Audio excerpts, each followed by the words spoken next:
কথা বলেছিলাম যে রিয়াক্ট জিনিসটা কি, কেন শিখবো, বা রিয়াক্টের স্পেশালিটি কি আছে, জাস্ট এইটুকু ওভারভিউ। ইনফ্যাক্ট আমাদের প্রথম 1-2 যে ক্লাস থাকে এই ওভারভিউর ওপরেই থাকে, একদম সোজা সোজা জিনিসগুলোর ওপরেই থাকে। তারপর আসল কাজ শুরু হয়। অবভিয়াসলি যত দিন বাড়বে কাজগুলো আরো ডেপথে আমরা যেতে থাকবো। ওকে, তো সেক্ষেত্রে রিয়াক্ট বলতে আমরা জানি ওটা একটা জাভাস্ক্রিপ্টের লাইব্রেরি রয়েছে। আমি বাকিদের কাছ থেকে 5 মিনিট চাইছি, ওদের একটু রিভিশন করিয়ে একবারে স্টার্ট করছি। তো ওটা অবভিয়াসলি একটা জাভাস্ক্রিপ্টের লাইব্রেরি বলতে কি বুঝবো, ও আমাকে ডিফারেন্ট কাইন্ড অফ ফাংশনস দেবে। এবার এই ফাংশনগুলোকে ইউজ করে আমি কোনো একটা কাজকে অ্যাচিভ করতে পারি। তাতে সুবিধা আমার কি হবে, তাতে এটাই হবে আমাকে লাইন অফ কোড একটু কম লিখতে হবে, বেশিরভাগ জিনিস প্রিডিফাইন্ড আছে। এখানে যেগুলোকে আমরা বলবো হুকস, নানা রকমের হুকস রয়েছে, সেগুলো বেসিক্যালি কিছু ফাংশনস রয়েছে, সেগুলোকে নিয়ে আমরা নানা রকমের কাজ করব, সেটাকে অ্যাচিভ করতে পারবো অনেক ফাস্টার, অনেক বেশি ভালোভাবে। তো সেক্ষেত্রে তোমাদের আমি বলবো আগের দিনের রেকর্ডিংটাও শুনবে। যেরকম ক্লায়েন্ট সার্ভার আর্কিটেকচার নিয়ে আমরা একটু কথা বলেছিলাম, যে আমরা তো ক্লায়েন্ট পোর্শন মানে ইউজার ইন্টারাকশন পোর্শন নিয়ে ফোকাসে রয়েছি, বাট সেখানে শুধু HTML CSS যদি থাকতো তাহলে শুধু চোখে দেখা যেত। বাট আমাদের সেরকম চাই না, আমাদের ইন্টারাক্টিভ চাই। মানে আমিও ক্লিক করব, তার ফাইনালি তার রেসপেক্টে কোনো একটা কাজও করে দেবে, যাতে আমারও মনে হয় হ্যাঁ আমি কিছু একটা করলাম। এই যে ফিলটা, এইটা শুধু HTML CSS এ হয় না, তার জন্য জাভাস্ক্রিপ্ট লাগে। এবার শুধু জাভাস্ক্রিপ্ট যদি হয় তাহলে অনেক বেশি লিখতে হয়, সেখানে রিয়াক্টের নিজস্ব স্ট্রাকচার আছে, সেটা একটু ফাস্টার হতে পারে। তো এইটাকে নিয়ে ডিফারেন্ট কাইন্ড অফ পয়েন্ট নিয়ে আলোচনা করেছিলাম। পয়েন্টগুলো একটা একটা করে দেখাবো, তখন তোমাদের আরেকবার করে করে এক্সপ্লেন করতে করতে যাব। আমাদের প্রজেক্ট ক্রিয়েশনের বিষয় ছিল। প্রজেক্ট ক্রিয়েট করার জন্য আমরা যে কমেন্টটাকে ব্যবহার করেছিলাম সেটা তোমরা চ্যাটে পাবে, npx create react app বলে একটা আমাদের প্রজেক্টের নেম, যেটা স্মল লেটারে হতেই হবে, স্পেস দিলে হবে না, হাইফেন তুমি ইউজ করতে পারো। এবারে প্রজেক্ট ক্রিয়েটটা npx কেন করছি, npm কেন করছি না? npm ও করা যায়, তাহলে সেক্ষেত্রে npm কিন্তু প্যাকেজ ইনস্টল করে, প্রজেক্ট ক্রিয়েট করতে পারে না। প্রজেক্ট ক্রিয়েট করার জন্য ওই ক্রিয়েট রিয়াক্ট অ্যাপটাকে লাগে। তাহলে আমাকে তখন তাহলে কি করতে হবে, npm install create react app, ওকে আগে ইনস্টল করে নিতে হবে। সেটা মেশিনে একটা জায়গায় ইনস্টল হয়ে থেকে যায়। তার ফলে কি হয়, ধরো কোনো আপগ্রেডেশন এসছে, সেটা যদি এখানে রিফ্লেক্ট করাতে হয় আমাকে আবার এই ক্রিয়েট রিয়াক্ট অ্যাপটাকে আপডেট করতে হবে, তারপর ফার্দার আমি কাজ করতে পারবো। তাহলে আমার লেটেস্টটা নিয়ে আমি করে উঠতে পারবো না, অসুবিধা হবে। সেজন্য আমরা কি করেছি, যেটাতে আমাদের লেটেস্টটা পেতে সুবিধা হবে সেই জায়গা ওয়াইজ npm এরই রানার ভার্সন, যেটা ইউজিং ইন্টারনেট আমাকে এর পুরোনো প্যাকেজের সাথে নতুনকে মিক্সড আপ করে কাজ করাতে হেল্প করবে, তার হেল্প নিয়ে প্রজেক্টটাকে ক্রিয়েট করেছি। এবার এটা করতে গিয়ে যেটা হয়েছিল, অনেকের ক্ষেত্রে দেখা গেছিল npm এর পুরোনো ভার্সন রয়েছে, মানে 10.5 রয়েছে, এবার 10.8 না থাকলে ক্রিয়েট করতে দিচ্ছিল না। Node.js এর লেটেস্ট ভার্সন, তার সাথে npm এর 10.8 অ্যাটলিস্ট থাকা চাইছিল। এবার মেশিন টু মেশিন সেটা ভ্যারি করছিল, বাট ওটা এক্সপেক্টেড ওর কাছে। তাহলে সেই জায়গার রেসপেক্টে আমরা কি করেছিলাম, npmটাকে আপডেট করেছিলাম, যেটা এইমাত্র রোহিতের মেশিনে আমি করে এলাম, ওটাকে আপডেট করলাম। বাট ওটা ওয়ান টাইম, আবার ইন ফিউচার যদি কখনো প্রবলেম দেখি আমরা npm এরর আসছে তখনই করব। তাহলে এত বেশি কিছু করার নেই, আমাদের সিম্পল প্রজেক্ট ক্রিয়েট করার কাজ ছিল। আমি আজকে প্রজেক্টটাকে নিয়ে এবার কথা বলা স্টার্ট করব, যে কোথায় কি আছে, কোন ফোল্ডারে কি আছে, সেখানে আমরা কিভাবে কাজ করতে পারি। আর এই জায়গা, এই প্রথম 2-3টে ক্লাসে যে ডিসকাশনগুলো হয়, এইগুলো মানুষ কাজ করতে করতে আর প্র্যাকটিস করে না, দ্যাটস আ ব্যাড হ্যাবিট। এই জায়গাটা থেকেই কিন্তু ভাইভার কোশ্চেন বেশি আসে। বেসিক কোশ্চেন, বেসিক নলেজ খুব ইম্পর্টেন্ট। লাস্টে আর ওকে দেখতেই পাচ্ছি না আমি, কোথায় হারিয়ে গেছে। তোমার চেয়ারটা একটু উঁচু করা যাবে? তোমাকে অব্দি আমি দেখতেই পাচ্ছি না, তাহলে তুমি এদিকেও বসতে পারো। আমার এটা ব্যাড হ্যাবিট বলো যাই বলো, আমার একটু সবার মুখগুলো না দেখতে পেলে মনে হয় যে নেই, সে ভ্যানিশ। আমি চাই সবার মুখটা যেন দেখা যায়। তো সেই জায়গায় রেসপেক্টে রাজস্বীকেও বলবো, রোহিতকেও বলবো, প্রজেক্ট ক্রিয়েট কি হয়েছে তোমাদের, ওকে প্লিজ একটু হেল্প করো, একটু দেখাও প্রজেক্ট ক্রিয়েশনটা, দেন আমি তাহলে প্রজেক্ট ফোল্ডার স্ট্রাকচার নিয়ে কথা বলতে পারি। আর বাকি যারা রয়েছে তারা প্লিজ আগের দিনের প্রজেক্টটাকে ভিএস করে ওপেন করে নাও। তোমার কি এখনো স্কাইপ খুলতে পারোনি?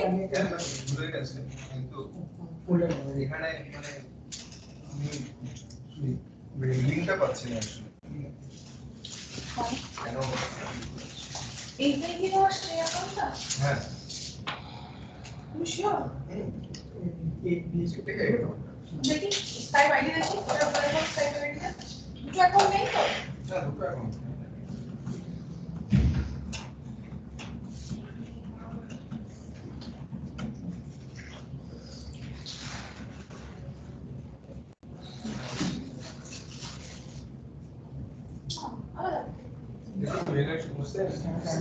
স্কাইপ নেই আলাদা ইমেল অ্যাড্রেস আমাদের সেম বলে ওটা জিও এটা ডট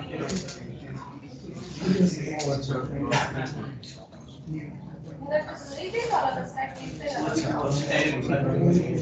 আমাকে ওইটা মনে আছে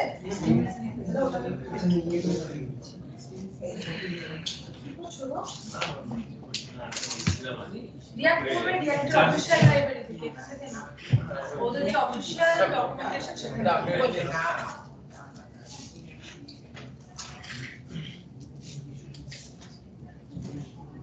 নোট অন এপিআই এটা তোমার প্রজেক্ট তোমার প্রজেক্টই তো না তোমার প্রজেক্ট কোথায় রাখা আছে বানাবো প্রজেক্ট বানাবে বাট কনসেন্টটা পুরো আছে ওটা আপডেট করছে সেইগুলো সব পরে হবে আগে নিজের ফোল্ডারে ঢোকো কারণ এখানে বসে কে কাজ করেছে তুমি তার ওটা ঘেটে দিলে হবে না আমি ডকুমেন্টসেই কাজ করছি নিজের নামে একটা ফোল্ডার বানাবো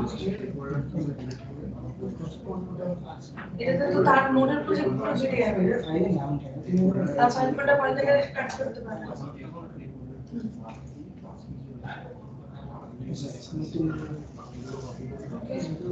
এটা দাও এখানে ওপেন করতে হবে না না প্রজেক্ট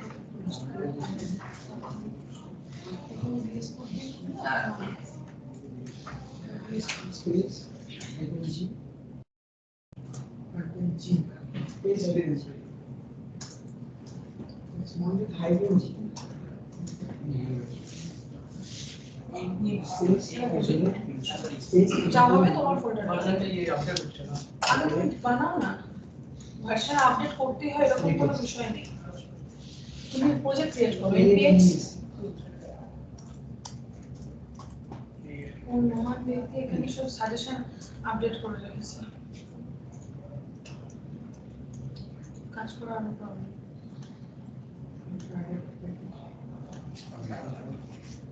না সেটা শুনে এখন খুব একটা লাগাতে পারবো না এটা কনভার্সনটা কো 105 02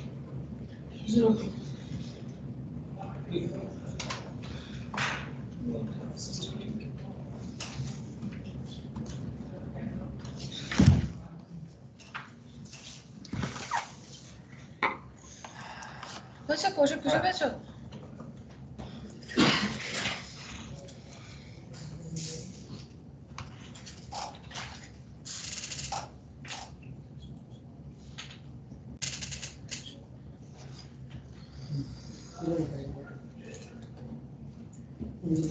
আচ্ছা হলো প্রজেক্ট ক্রিয়েট হচ্ছে না চলছে কি কপি করেছে চলছে হয়েছে আমি ফাইল ফোল্ডার বলতে বলতে হয়ে যাবে আমি ডেস্কটপে বানিয়েছিলাম বোধহয়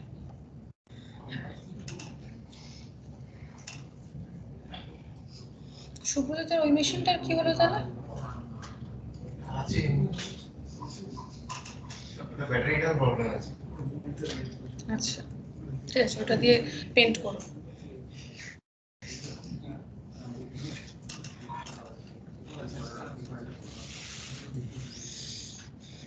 ক্রিয়েশন স্টার্ট হয়েছে রোহিতের প্রজেক্ট ক্রিয়েট হয়ে গেছে আর রাজস্বীর প্রজেক্ট ক্রিয়েট চলছে ঠিক আছে স্ক্রিন দেখো বাকি সবাইকে বলছি স্ক্রিন দেখো আমি একটুখানি ফাইল ফোল্ডারগুলো সম্পর্কে বলবো আর তোমাদের যদি কোথাও সেই জিনিসগুলোকে নোট ডাউন করতে হয় সেটাকে নোটপ্যাডে নোট ডাউন করে নিতে পারো খাতা পেনে দরকার নেই তুমি খাতা পেনে লিখতে অনেক টাইম লাগবে মোটামুটি কথাগুলোকে যদি একটু একটু পয়েন্ট করে লিখে রাখতে চাও এখানে একটা notes.txt ফাইল বানিয়ে নিতে পারো অথবা তুমি আলাদা নোটপ্যাডে করেও লিখে নিতে পারো বাট আগে শুনবে কোনো ডিকটেশন না, যা বুঝবে সেই ওয়াইজ তোমরা লিখে নিও। সবাই স্ক্রিন দেখতে পাচ্ছ?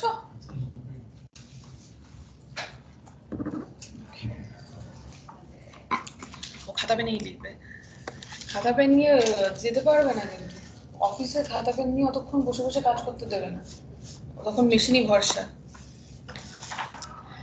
আচ্ছা, প্রথম যে জিনিসটা সেটা হচ্ছে এই যে কোনো প্রজেক্ট যখনই ক্রিয়েট হবে সেখানে তোমরা দেখবে 3টে করে ফোল্ডার থাকে, 4টে ফাইল থাকে।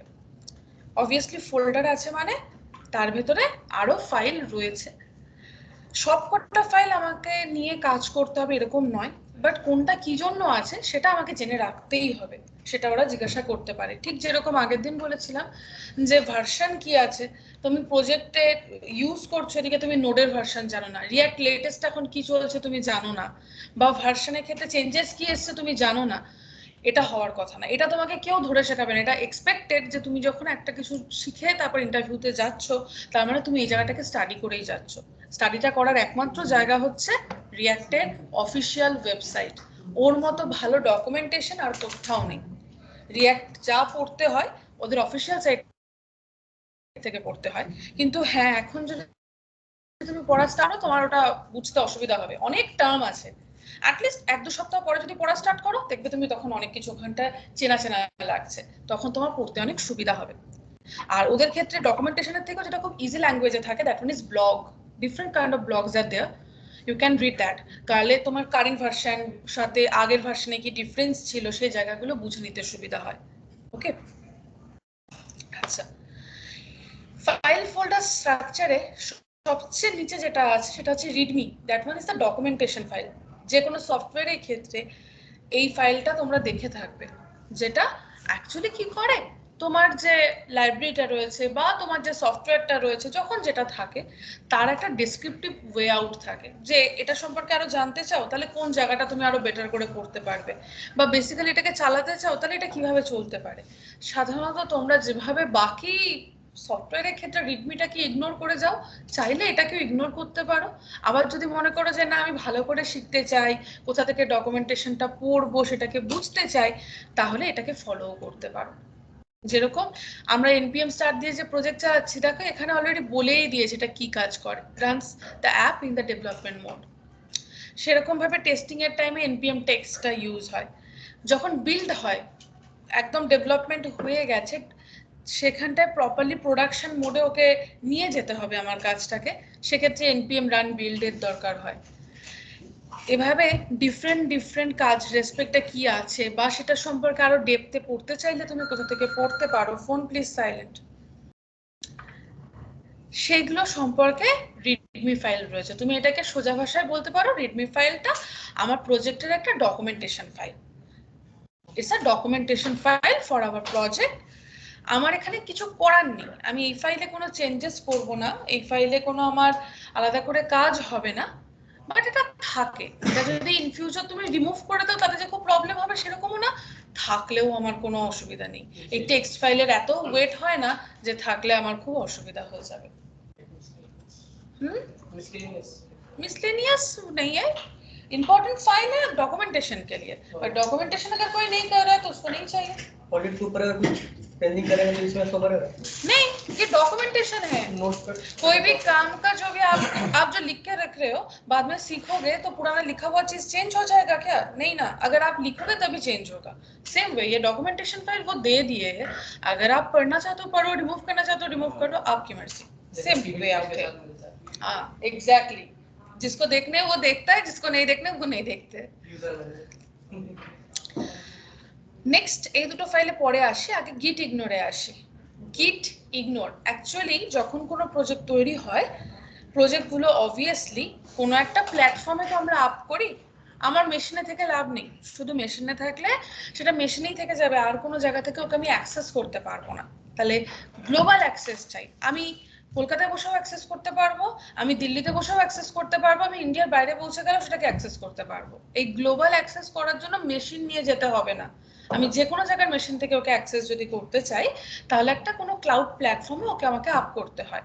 তো সেক্ষেত্রে মোস্ট পপুলার যে প্ল্যাটফর্মটা ব্যবহার হয় সেটা গিট।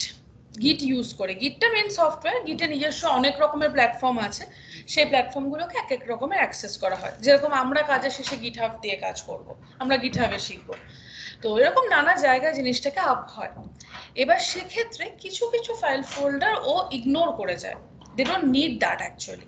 কারণ যেরকম ধরো নোড মডিউলস যেটা আছে, আমরা আগের দিন দেখেছি নোড মডিউল যদি নাও থাকে আমরা তাকে ইনস্টল করে নিতে পারি। তাহলে সেটা গিট ইগনোর করে যে যাবে সেটা আগে থেকেই রিয়াক্ট বলে দিচ্ছে। এবার তোমার কাজ করতে করতে, যেরকম ধরো আমি বললাম একটু আগে তুমি এখানে notes.txt বলে ফাইল বানাও, সেটা তো গিটে যাওয়ার দরকার নেই, তাহলে তুমি সেটাকে গিট ইগনোরে মেনশন করে দিতে পারো ফাইলটার নেম উইথ এক্সটেনশন, যে ওটা আমার জন্য, ওটা তোমাকে গিটে দিতে হবে না, ওটা আমার জন্য ছিল, আমি আমার কাছে রাখতে চাই। That one will be mentioned in the git ignore file. The files, the folders which the git should ignore will be mentioned in the .gitignore file. তাহলে এখানে যেরকম কিছু কাজের টেস্টিং রিলেটেড কি থাকবে বা এটাও নিজে থেকে প্রিডিফাইন করে রেখেছে, তুমিও যদি নিজে কোনো কাজ করতে গিয়ে আরো পাও যেটা গিটে যাওয়ার দরকার নেই, সেটা এখানে মেনশন করে কাজ করবে। হিন্দি में रिपीट करें? गिट जो भी क्लाउड प्लेटफॉर्म है उस जगह पे तो हमको प्रोजेक्ट अप करने हैं ना, तो तब जाके कुछ कुछ कॉमन चीज रहता है, कुछ कुछ चीज रहता है कि आप काम करते वक्त खुद के लिए लिखे थे, वो आपको तो प्रोजेक्ट के लिए नहीं चाहिए था, वो खुद के लिए था। तो वो सारे चीज अगर गिट में जाएगा, गिट का भी तो लिमिटेशन है ना, फाइल जितना भारी हो जाएगा सब काम भी स्लो डाउन होते जाएगा।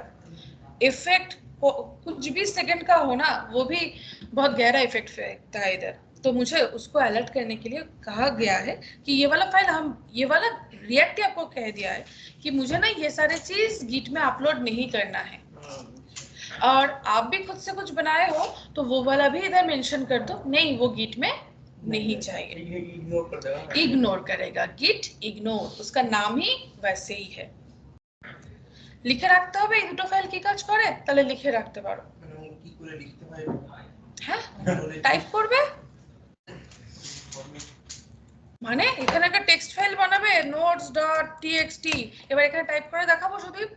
না না, গিট ইগনোরে কি করে লিখতে হবে? আচ্ছা, গিট ইগনোরে জাস্ট ফাইল ফোল্ডারের পাথ নেম দিতে হয়। সে তোমার দিল্লি বহুত দূরে আছে, যখন আসবে আমি দেখিয়ে দেবো গিটে আপের সময়।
मैम गिट इग्नोर के अंदर जो भी फाइल मतलब हम ये इंक्लूड करेंगे वो सिर्फ उसको सिर्फ देख सकते हैं, उसको यूज नहीं कर सकते।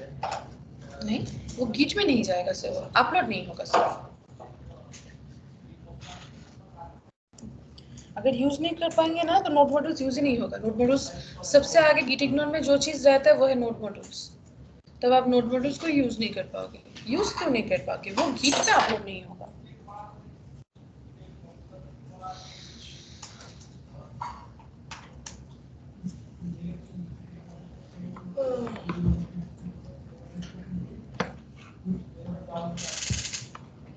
Done?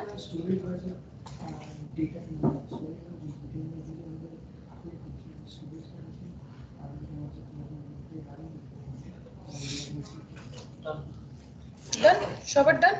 বলি? আচ্ছা। নেক্সট দুটো ফাইল আছে, একটার নাম package.log.json আর একটা হচ্ছে package.json। package.jsonটা প্রজেক্টের জন্য খুব খুব ইম্পর্টেন্ট ফাইল। কেন?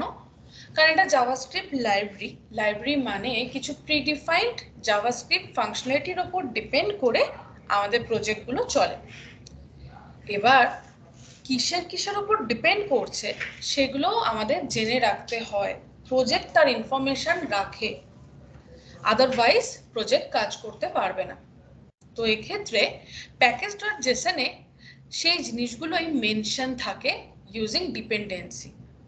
অ্যাকচুয়ালি যে জিনিসের উপর ডিপেন্ড করে প্রজেক্ট চলে তাদেরকে ডিপেন্ডেন্সি বলে। যদিও এখানে শুধু ডিপেন্ডেন্সি আছে, but mainly two types are there. Number one is normal dependency, যেটা আমাদের ডেভেলপমেন্ট টাইমেও কাজে লাগবে অ্যাজ ওয়েল অ্যাজ প্রোডাকশন টাইমেও কাজে লাগবে। And the second one is dev dependency, যেগুলো শুধুমাত্র ডেভেলপমেন্ট টাইমে কাজে লাগে, প্রোডাকশনে আর ওগুলোর কোনো কাজ থাকে না।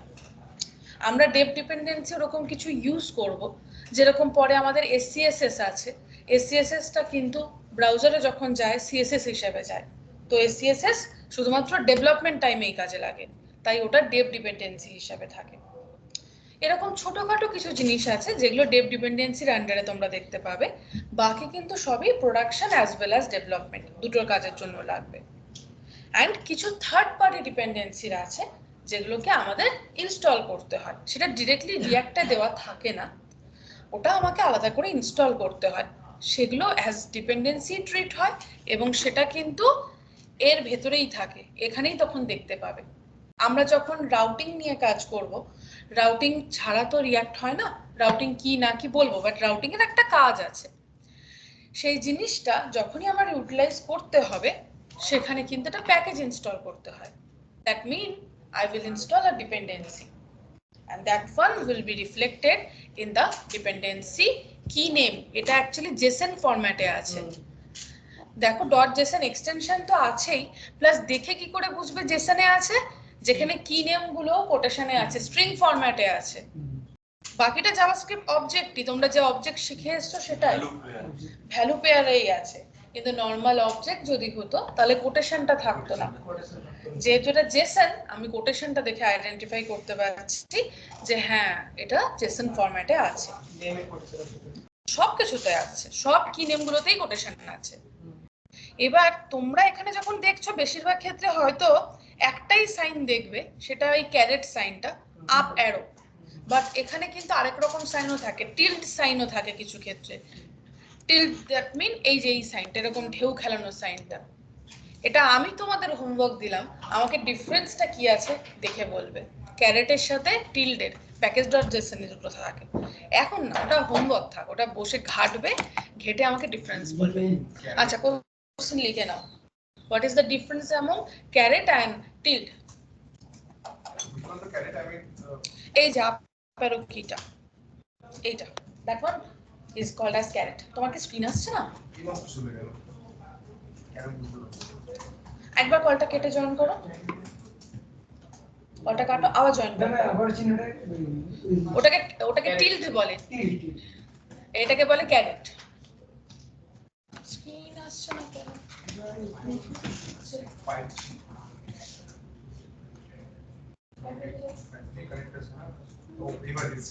লোড বসে মানে একবার স্লো দিচ্ছি আবার ও আচ্ছা এইটা দ্যাট ওয়ান ইজ ক্যারেট আর টিল্ড হচ্ছে ঢেউ খেলানো আচ্ছা এটা কেন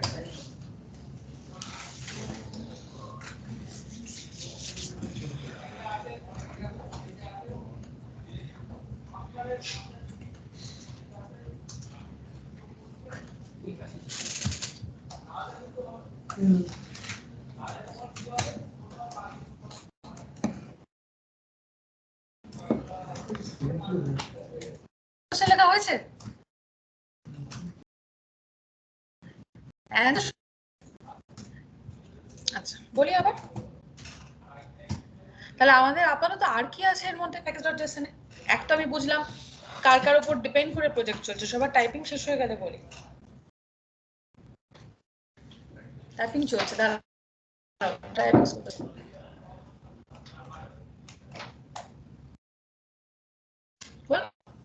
ডান তো ওকে তোমাকে জিজ্ঞাসা করতে পারে প্যাকেজ.json সেক্ষেত্রে তোমার প্রজেক্টের কি নাম রয়েছে থাকে প্রজেক্টে কোন ভার্সন আছে সেটা থাকে প্রজেক্ট কার কার উপর ডিপেন্ড করে চলে সেগুলো থাকতে পারে সেটা প্রোডাকশন ডিপেন্ডেন্সি বলো বা ডেভ ডিপেন্ডেন্সি বলো সব রকম জিনিস এখানে থাকে কোন কোন স্ক্রিপ্ট ট্যাগ এখানে ইউজ করা যায় তার ডেসক্রিপশনও দেখো নিচে আছে ওই যে তুমি স্টার্ট করছো না এখানে স্টার্টটা আছে বলেই আমরা করতে পারছি নিচে দেখো লাইন নম্বর 15 16 এগুলোতে স্ক্রিপ্ট ট্যাগ কি কি কাজ করতে পারে সেগুলো সব এখানে মেনশন থাকে দ্যাটস ওয়াই আমরা npm স্টার্ট লিখলেও কাজ করতে পারছে এই ফাইলটা যদি কোনো কারণে না থাকে তুমি চালাতে পারবে না আর এই ফাইলটা ক্রিয়েট করতে পারবে না npm init করলে পরে তখন ক্রিয়েট হয় তখন তোমাকে তাহলে প্রপারলি পুরো নিজে পুরো সেটআপ করতে হবে কিন্তু সেটা করাটা একটু সমস্যা তো এটাকে প্লিজ এটাকে রিমুভ কখনো করো না এটা রাখো কারণ তুমি কি কি ডিপেন্ডেন্সি রেখেছো না রেখেছো সেই ওয়াইজ ওরা সমস্ত কিছু সেটআপ করে রাখে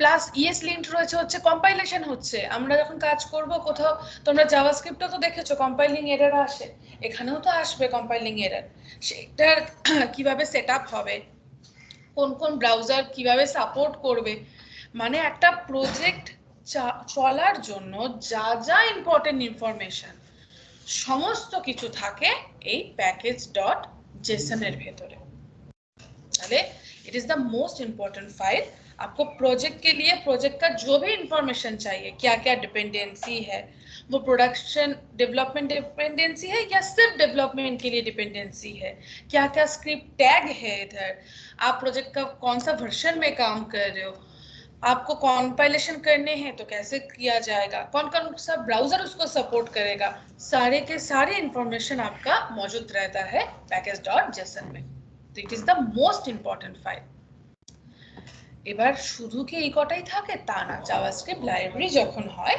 লাইব্রেরির কিন্তু নিজস্ব কিছু জিনিসও থাকে এইগুলো তো ওখানে থাকেই তার সাথে নিজস্ব কিছু জিনিসও থাকে বেসিক্যালি নোড আমাকে নোড প্যাকেজ ম্যানেজার দেয় ওই নোড প্যাকেজ ম্যানেজারটা প্রজেক্টে প্রেজেন্ট থাকে অ্যাজ নোড মডিউলস ওটা যদি না থাকে আমি কোনো কাজ করতে পারবো না আগের দিন দেখিয়েছিলাম করে নোড মডিউলস ডিলিট করে দিলে আর কোনো কাজ হচ্ছে না এবার নোড মডিউলস এর কাছে তো অনেক ইনফরমেশন আছে প্লাস আমি নতুন ডিপেন্ডেন্সি যেগুলো নিয়েছি রিঅ্যাক্টেড ডিপেন্ডেন্সি যেগুলো সেগুলো তো নোড মডিউলস এর কাছে আছে তাহলে সেটারও তো একটা ডকুমেন্টেশন থাকা দরকার সেটা থাকে এই package.json এ package.json এ যারা আছে তাদের ইনফরমেশন প্লাস নোড মডিউলস এ যারা আছে তাদের ইনফরমেশন সমস্তটাই package.json এর কাছে থাকে ইনফ্যাক্ট কাজ করতে করতে তুমি নতুন যখন কিছু আপডেট করছো নতুন কোনো প্যাকেজ দিচ্ছ সেটা যেরকম নোড মডিউলস এর ভিতর ঢুকছে সাথে সাথে package.json এও সেটা কিন্তু লেখা হয়ে যাচ্ছে অটোমেটিক লেখা হয় আমাদের ম্যানুয়ালি লিখতে হয় না এটা মুখস্থ করতে হবে না এর প্রচুর লাইন অফ কোড আছে ডেভেলপমেন্টে যে তিনটি নাম রয়েছে ক্রোম ফায়ারফক্স আর সাফারি ওই তিনটেই মানে না না ওটা চেঞ্জ হতে পারে কাজ রেসপেক্টে অবশ্যই চেঞ্জ হতে পারে ওটা চেঞ্জ হবে package.json এ চেঞ্জ করি আমরা এরকম নয় চেঞ্জ হয় না ভার্সনের জায়গায় চেঞ্জ হয় ওখানে নতুন কিছু অ্যাডও অনেক সময় করা হয় স্ক্রিপ্ট ট্যাগ নতুন অ্যাড করা হয় মানে এখানে যেটা অ্যাড থাকবে সেখানেই রান করবে তার বাইরে রান করবে না আপনাকে আলাদা করে অ্যাড করতে হবে সেটআপ করতে হবে এই কম্পারিজন টু প্যাকেজ.json এটা তো হ্যাঁ, এই জন্য এটাকে নামাচ্ছিলাম আর বলছিলাম এটা মুখস্থ করতে হবে। এটা মোটামুটি 19,000 এর কাছাকাছি লাইনস অফ কোড আছে। দেখতে পারো, নিচে অব্দি গিয়ে দেখে আসতে পারো। স্ক্রলটা আমার কেন জানি না স্লো হচ্ছে আছে, বাট এটা এটা তো রাখবেই, কারণ এই যে নোড মডিউলস এর যে ভেতরে দেখো না ও কিসে কিসে কথা বলছে। নোড মডিউলস এর ভেতরে বলছে @babel, এই দেখো ফোল্ডারটা, এই ফোল্ডারটার ভেতরে প্লাগইন প্রপোজাল বলে একটা রয়েছে। ও তার ক্ষেত্রে যা যা ওর যে ভার্সন রয়েছে, ও কিভাবে কাজ করবে, ওর ভেতরে কি কি আছে, সবকিছুর একটা তো রাখতে হবে ডকুমেন্টেশন। এটা কাইন্ড অফ বলতে পারো স্কুলের মেন রেজিস্টার বা কোনো একাডেমির বা কোনো অফিসের মেন রেজিস্টার, যেখানে সব এমপ্লয়ি ডিটেলস আছে। এবার তারপর টিম রেসপেক্টে যে টিম যে কাজ করে সেটা রেসপেক্টে ছোট ছোট যে ডেসক্রিপশন, দ্যাট ওয়ান ইজ প্যাকেজ.json। প্যাকেজ.json পার্টিকুলারলি তার টিমে ফোকাস করছে, মানে আমার প্রজেক্টে কি কি দরকার। আর নোড মডিউলস হচ্ছে ওভারঅল একদম যা যা আমার কাছে থাকতে পারে সমস্ত কিছু, প্লাস পার্টিকুলার কোনো টিম রেসপেক্টেও যা যা এক্সট্রা এসছে সবকিছু। তো স্বাভাবিকভাবে লাইন অফ কোড প্রচুর, তুমি প্রত্যেকটা ধরে ধরে দেখতে পারো। এখানে প্রত্যেকটা জিনিস যা যা ওর ভেতরে ইনবিল্ট ভেতরে আছে সেগুলো, এই যে প্লাগইন গুলো এখানে আছে দেখো, সেই ফোল্ডারগুলোরই ডেসক্রিপশন। তো এবার এখানে ফাইল ফোল্ডার থোড়ে না কম আছে, এগুলো এই দেখো এটার ভেতরে আবার নেস্টেড আছে, এটার ভেতরে আবার নেস্টেড আছে, তার ভেতরে আরো নেস্টেড আছে। সুচিতা দেখবে না বলছে একদম। তুমি প্যাকেজ log.json আর নোড মডিউল যদি রিমুভ করো, আগেও দেখবে npm এর থ্রুতে যেটা যেটা ইনস্টল করা করবে, দেনও দেখবে যে তোমার প্যাকেজ.json এ কোন কোন প্যাকেজ রয়েছে, সেই রেসপেক্ট ওটাকে আপডেশনও করে নেবে।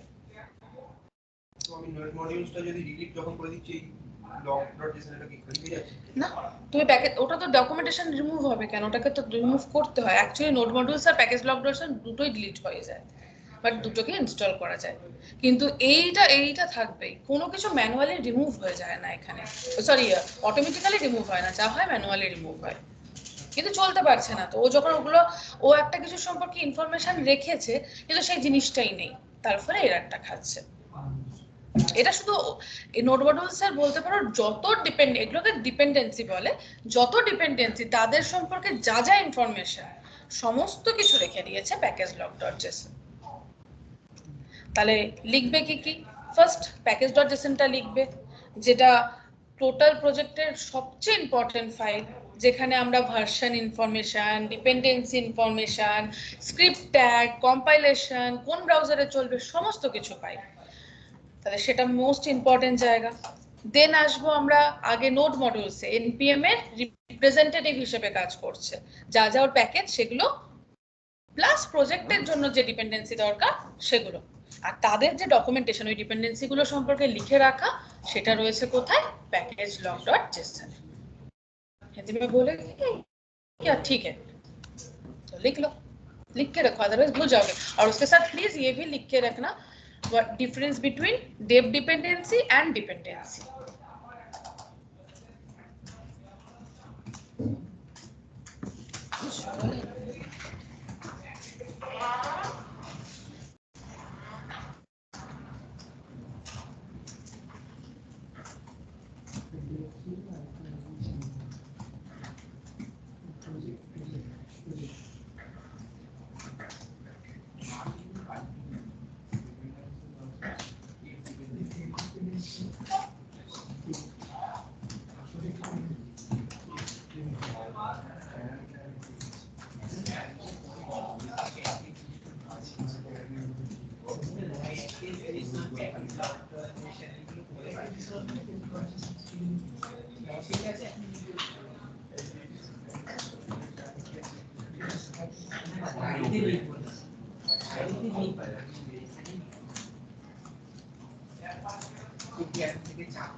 এত হাঁপিয়ে গেলে করতে করতে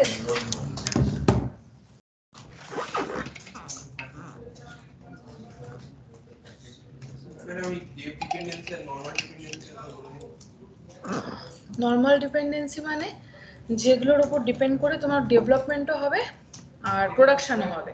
আর ডেভ ডিপেন্ডেন্সিটা শুধুমাত্র ডেভেলপমেন্ট টাইমে কাজে আসবে, প্রোডাকশনে নয়।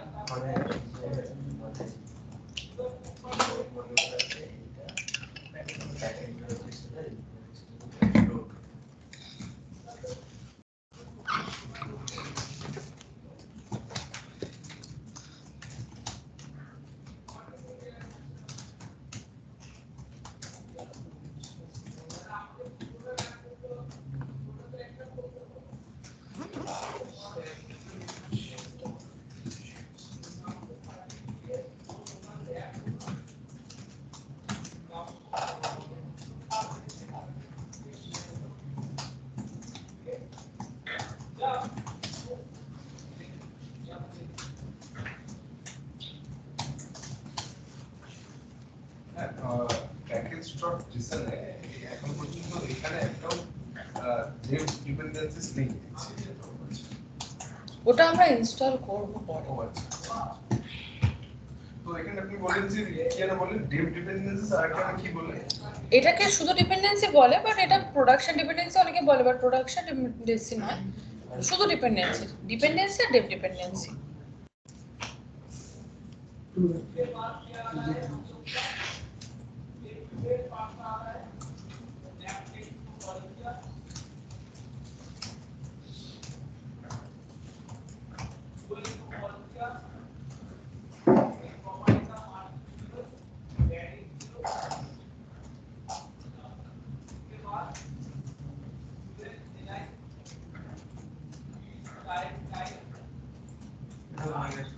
ওকে, বাকিদের বলে বলুন।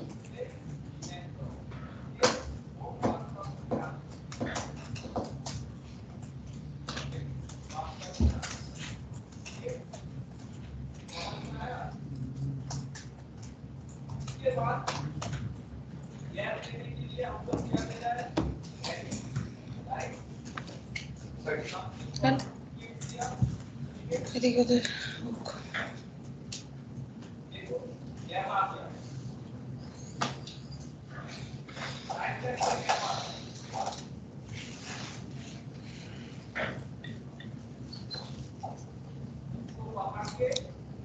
রাজস্বীর হয়নি।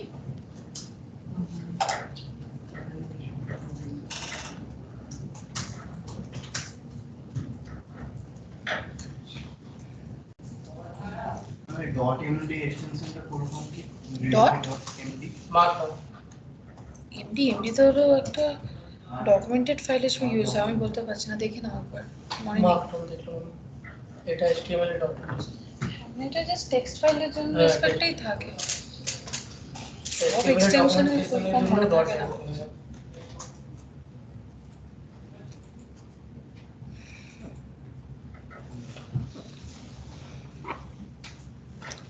হয়েছে সবার ডান? এবার তাহলে বাকি দুটো ফোল্ডারে যাই। এখন অবধি শুধু ফাইলে ছিলাম, আর একটাই ফোল্ডার বললাম নোট মডিউলস, যেটাও বলেছি এই সুবিশাল কেউ মুখস্থ করে না, কারণ ওটা আমার লাগবে, কি কাজে থাকে সেটা আমাকে জেনে রাখতে হবে।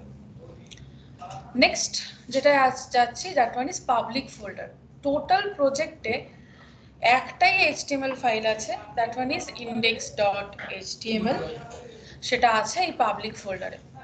তার বাদ দিয়ে এই যে তিনটে এগুলো আইকন, আমরা যখন ব্রাউজারে দেখছি, ব্রাউজারের ক্ষেত্রে কি ফ্রেমসটা চলছে বা ধরো ফ্যাব আইকন যেগুলো চলছে, সেগুলো সব এখানে রয়েছে। HTML ফাইল, এই ফাইলটাই আমার কাজ করবে, এবং যা কিছু কাজ হবে এইটা রেসপেক্ট হবে। নিচে একটা দেখবে div/id রুট আছে, এই বাকি পার্টগুলো তোমার ওরা হয়তো লিখে দিয়েছে, তুমি যদি নাও রাখো কোনো অসুবিধা নেই। মানে এই কমেন্ট করা পার্টগুলোকে আমি রিমুভই করলাম, তাহলে আমি দেখাতে পারছি না ওটা কোথায় রয়েছে। ফাইলটা খুব ছোট, কিছু কিছু ক্ষেত্রে তোমার চেঞ্জ অবভিয়াসলি করতে হবে। যেমন ধরো তুমি হয়তো ওই করলে কোনো স্ক্রিপ্টটাকে স্পেশাল স্ক্রিপ্টটাকে সেট আপ করলে সেটা হয়তো এখানে তোমার দরকার হতে পারে, বা কোনো প্যাকেজের ধরো সিডিএন নিয়ে কাজ করছো তখন এটার দরকার হবে, তোমাকে চেঞ্জেস করতে হবে। ফ্যাব আইকনটায় চেঞ্জেস আনবে, সেটা এখানে তোমাকে চেঞ্জেসটাকে আনতে হবে। আমি তো অবভিয়াসলি সব প্রজেক্ট তো আমি সেই রিঅ্যাক্টে ফ্যাব আইকন দেখাতে পারি না, আমাকে অবভিয়াসলি সেটাকে চেঞ্জ করতে হবে, তখন এখানে আমার চেঞ্জ হবে। বা টাইটেলটা, মেইন টাইটেলটাকে এভাবে না রেখে ডায়নামিক পাঠানো যায়, সেগুলো করা যাবে। বাট আমরা এমনিতে যত কম্পোনেন্ট নিয়ে কাজ করব সেগুলো এই জায়গাটা রেসপেক্টে রিফ্লেক্টেড হবে। কিভাবে হবে সেটা আবার বলতে হবে, আগে ফাইল ফোল্ডার শেষ হোক তারপর। তাহলে এটাই হচ্ছে আমার টোটাল ডকুমেন্টের একমাত্র এইচটিএমএল ফাইল। যা কিছু কাজ হয় এই এইচটিএমএল ফাইলটার উপর ডিপেন্ড করেই ব্রাউজারে কাজ হয়। দ্যাটস ওয়াই এটা সিঙ্গেল পেজ ওয়েব অ্যাপ্লিকেশন বা এসপিএও বলে এটাকে, সিঙ্গেল পেজ অ্যাপ্লিকেশন, সেখান থেকে এসপিএ কথাটাও ইউজ হয়। একটাই পেজের উপর সবকিছু ডিপেন্ডেন্ট। আরো দুটো ফাইল আছে, তার মধ্যে এই দুটো ফাইলে আমাদের সেরকম কোনো কাজ নেই। robots.txt নিয়ে কাজ হবে যখন এসইওর কাজ হবে, সার্চ ইঞ্জিন অপটিমাইজেশন। আমার ওয়েবসাইট ডেভেলপ হয়ে গেছে, সেটা যখন এবার ব্রাউজারে যাচ্ছে, সেখানে যত এসইও স্ট্রং হয় তত কেউ সার্চ করলে ওয়েবসাইটটাকে তাড়াতাড়ি ভিজিট করতে পারে। তার হ্যাঁ একদম র্যাঙ্ক করা যায়, এসইও র্যাঙ্কের ক্ষেত্রে কাজ হয়। সেটা নিয়ে আমাদের অফিসে যেরকম ডিজিটাল মার্কেটিং টিম রয়েছে তারা ওই কাজটাকে দেখে। এবার তুমি যদি নিজে কিছুটা শিখে রাখতে পারো সেটাও চলে। আমরাও যখন বানাবো আমরা কিছু জিনিসে ফলো আপ করবো, যেরকম ধরো মেটা ট্যাগস কিছু আমরাও ইউজ করতে পারি। আমরা সেক্ষেত্রে অর্ডারগুলোকে মেনটেন করব, ব্যানার ছাড়া কোথাও H1 ট্যাগ ইউজ করব না, সাব হেডিংগুলো H2 দেবো, হেডিং ট্যাগের এই অর্ডারগুলো মেনটেন হবে। ফুটারে কখনো আমরা কোনো হেডিং ট্যাগ দিয়ে কাজ করব না। যদি ইমেজ বানাই তাহলে অল্টের ক্ষেত্রে সবসময় যেন একটা নাম থাকে। এগুলো এইচটিএমএল দিয়েও কিন্তু এসইওর এইটুকু জায়গাগুলো কন্ট্রোল হয়ে যায়। তো সেটা আমরাও করব, বাট তার সাথে আরো কিছু ইম্পর্টেন্ট মেটা ট্যাগস কিওয়ার্ডস এগুলো অ্যাড করতে হয়, সেটা আমাদের কাজ নয়, সেটা এসইও টিম থাকে, এসইও টিমের কাজ থাকে। কিন্তু বাকি কিছুটা হলেও আমাদেরকেও করে দিতে হবে। তারপর ধরো কোনো ফাইল ফোল্ডার নাম দিচ্ছি, সেগুলো কিভাবে নাম দিচ্ছি ওই নেমিংটাও ইম্পর্টেন্ট হয়ে ওঠে। সেটা বোঝাও যেতে হবে, আবার খুব বেশি বড় হলেও হবে না, সেটাকে মেনটেন করা, কাজ রেসপেক্টে নাম দেওয়া, এগুলো খুব ইম্পর্টেন্ট পার্ট। তো তার বাদ দিয়েও যখন কিছু কাজ হয় সেটা এই ফাইলে, এটা অ্যাকচুয়ালি সার্চ ইঞ্জিন ক্রলারসদের জন্য সেটআপ ফাইল হিসেবে কাজ করে, আমাদের এখানে কাজ নেই। এই ফাইলটা আমরা আর হাত দেব না। তুমি লিখে রাখতে পারো এটা এসইওর জন্য একটা ফাইল, যেটা সার্চ ইঞ্জিন ক্রলিং এ হেল্প করতে পারে।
নেক্সট যেটা আছে এটা হচ্ছে manifest.json। এখানে আমাদের এমনিতে কোনো কাজ নেই, এটা মেইনলি কাজে লাগে প্রোগ্রেসিভ ওয়েব অ্যাপ জেনারেট করার জন্য। এখন যেটা মার্কেটে খুব ইন, ওয়েবসাইটটাই এমনভাবে তৈরি যখন তুমি মোবাইলে অ্যাক্সেস করবে তোমার দেখে মনে হবে যে ওটা যেন মোবাইলেরই অ্যাপ, মানে পুরোপুরি দেখতে বা বিহেভিয়ারটা দেখে আমাদের লাগবে যে ওটা মোবাইল অ্যাপ, বাট বেসিক্যালি ওটা ওয়েবসাইট।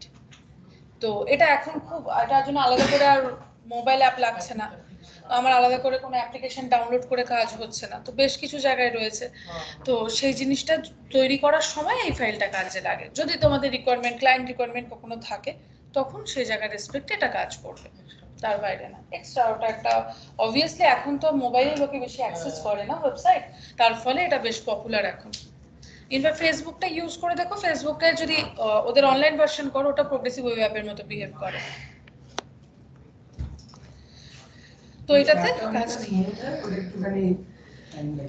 একটু তো লাগবে, ওটা তো রয়েছে অনেক বেশি জিনিস না, বাট টাইম সেভিং তো বটে, আলাদা করে একটা অ্যাপ লাগলো না, মোবাইল অ্যাপের আর আলাদা করে হলো না। হ্যাঁ, এই আর এখানে আর যেগুলো রয়েছে এগুলোতে ইমেজ, এগুলোতে আমার ডেসক্রাইব করার কিছু নেই, পাবলিক ফোল্ডার ডান। কিন্তু পাবলিক ফোল্ডারে একটা কথা বলার আছে, আমরা যখন পরে কোনো এক্সটার্নাল ইমেজ বা এক্সটার্নাল ভিডিও, এক্সটার্নাল ফাইলস নিয়ে কাজ করব, তখন সেগুলো এই পাবলিক ফোল্ডারে দেখে আমাকে কাজ করতে হবে। এবার এখানটা প্রপারলি ফোল্ডার বানিয়ে রাখলে ভালো, কারণ না হলে তো এতগুলোর ভিড়ে হারিয়ে যায়, কাজ করতে অসুবিধা হয়। একটু অর্গানাইজড হলে কাজটা অনেক বেটার হয়। সাধারণত পাবলিকে অ্যাসেট ফোল্ডার বানিয়ে আমরা ফাইলসগুলোকে হ্যান্ডেল করি। একদম, যত এক্সটার্নাল যা কিছু এর ধরনের জিনিস আছে সব থাকবে পাবলিকে। সিডিএন তো index.html এ চলে যাবে। সিডিএন তো তোমার লিংক কি, ওই লিংকটা জাস্ট index.html এ ফেলতে হবে। পেজ তো একটাই আছে না, আর কোন সিএসএস ফরম্যাট হবে? সিএসএস আলাদা, সিএসএস এসআরসি এর ভিতরে আছে জায়গা। এবার এসআরসি তে আসছি, এখানে ভেতরে তুমি সিএসএস পাবে, জেএস পাবে, এইচটিএমএল আর পাবে না, এইচটিএমএল আর নেই। আচ্ছা, এবার এসআরসি বা সোর্স ফোল্ডারে এসেছি, আমি বলি শুভজিৎ, তারপর আবার লেখো। এটা আমার সোর্স ফোল্ডার। সোর্স ফোল্ডারের ক্ষেত্রে মেইনলি দেখো দু রকমের জিনিস আছে, এখানে উপরে যে তিনটে ফাইল, তিনটেই অ্যাপ দিয়ে আছে।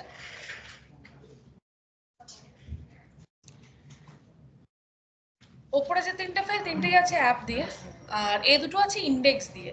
বেসিক্যালি ওই index.html টা হচ্ছে মেন এইচটিএমএল ফাইল, প্রজেক্টের মেন জেএস ফাইল হচ্ছে এই index.js টা, আর প্রজেক্টের মেন সিএসএস ফাইল হচ্ছে index.css টা।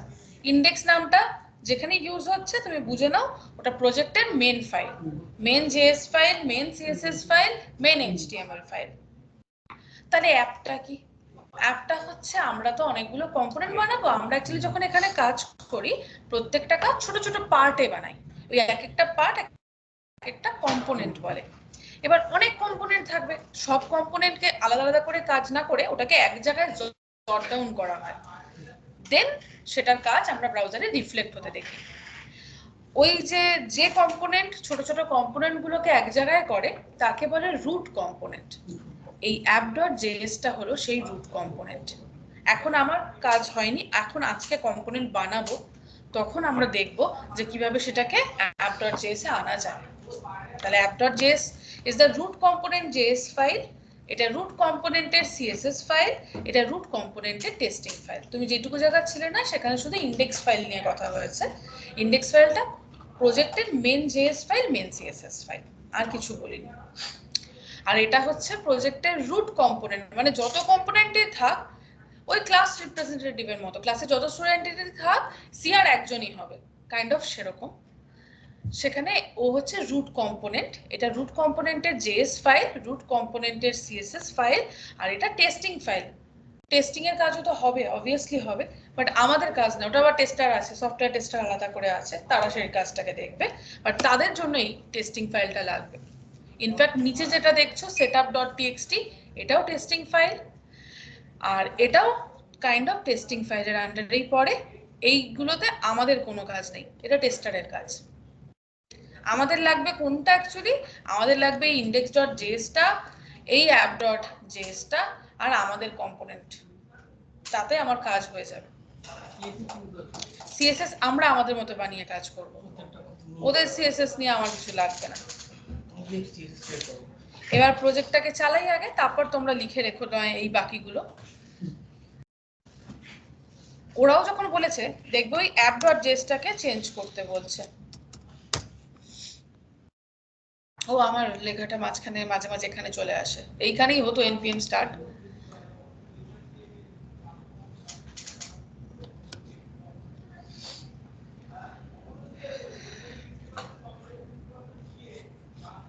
কম্পাইলেশন হতে দাও, হয়ে গেছে।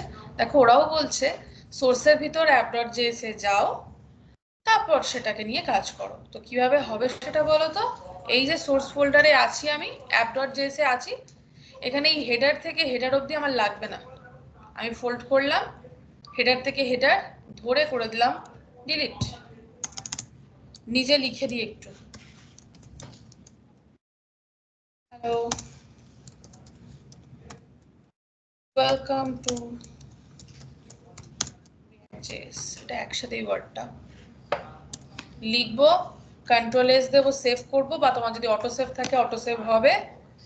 ব্রাউজারে যাব, ব্রাউজারও অটো রিফ্রেশ হয়ে যায় ভার্চুয়াল ডোমের কারণে।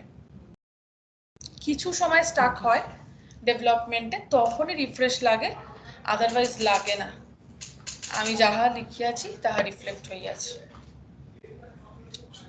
এবার কাজ স্টার্ট হবে। এবার তোমরা আগে ফাইল ফোল্ডার দেখো, নিজেরা লিখে দেখো কাজ হচ্ছে কিনা। क्या हुआ रंजीत, दुखी क्यों हो गए? नहीं नहीं, गरीब आदमी। ঠিক আছে, আর যদি কিছু ফাইল ফোল্ডার লিখে রাখো, দেন আবার আমি কন্টিনিউ করি। যাওয়ার সময় মনে করে লগ আউটটা করবে, হেডার থেকে হেডার একদম রিমুভ। तो मैम डॉट जेएक्सएक्स फाइल आता है वो। बेसिकली app.js जो है वो हम लोग उसके जैसे जब कंपोनेंट बनाएंगे, वो वाला आप चाहो JS से बना सकते हो, पर वो ब्राउजर में जाएगा ना, तो हम लोग उसको JSX से डाल के करेंगे। JSX में एक्चुअल में कोई डिफरेंस इधर नहीं होगा, क्योंकि JS का भी पार्ट जो काम करेगा वो JSX की तरह ही काम करेगा। बट वो प्योर जेएस नहीं होता है ना, जेएसएक्स प्योर तो नहीं होता है जेएस। नहीं, उनमें इनबिल्ट है तो और कुछ, एचटीएमएल से। पर एक्चुअल में आपका कंपोनेंट नेम वाइज वैसा कोई एक्सटेंशन वाइज उसमें कोई डिफरेंस नहीं आएगा। रिएक्ट को पता ही है, आप JS में भी JSX ही लिखने वाले हो। आज के थर्सडे ना फ्राइडे Friday.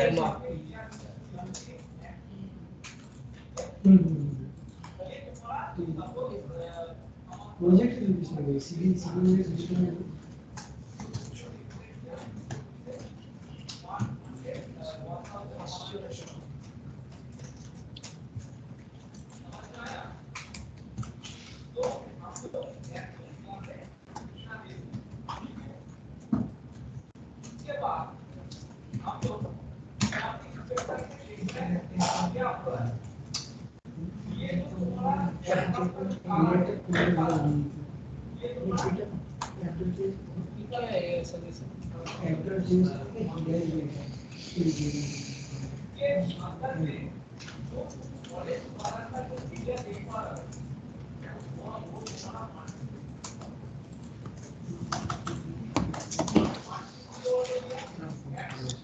VIP মানুষ।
ও মাই গুডনেস, আমি পুরো সাউন্ড অফ করে রেকর্ড করেছি। Thanks. যাই হোক, বলে নি, কারো একটা সাউন্ড অন রয়েছে, আমি রিপিট করে দেবো। তারপর এবারে এখানে অ্যাপ তো এসে গেছে, ঠিক যেভাবে হোমটাকে দিয়েছে সেভাবে এসছে, কিন্তু সেটা ব্রাউজারে যাচ্ছে কি করে? বেসিক্যালি এই যে আমার index.html একটা ছিল না, ডিভাইডি রুট, সেটা index.js আইডেন্টিফাই করেছে, দেখো document.getElementById করে, আর সেটাকে দিয়ে ও মেন জায়গাটাকে তৈরি করে রেখেছে, রুট তৈরি করে রেখেছে, তাকে ও বলছে রেন্ডার করো। রেন্ডার করো কাকে? app.js কে। এবার তুমি বুঝবে কি করে সেটা হচ্ছে? ব্রাউজারে সেটা বোঝা যায়, ইন্সপেক্ট করলেই বোঝা যায়। ইন্সপেক্টের এখানে যদি এলিমেন্টস পার্টে যাও, বডিটাকে আমি ওপেন করছি, বডির ভেতরে দেখো ডিভাইডি রুট আগে এসছে, যেটা index.html এ লেখা আছে।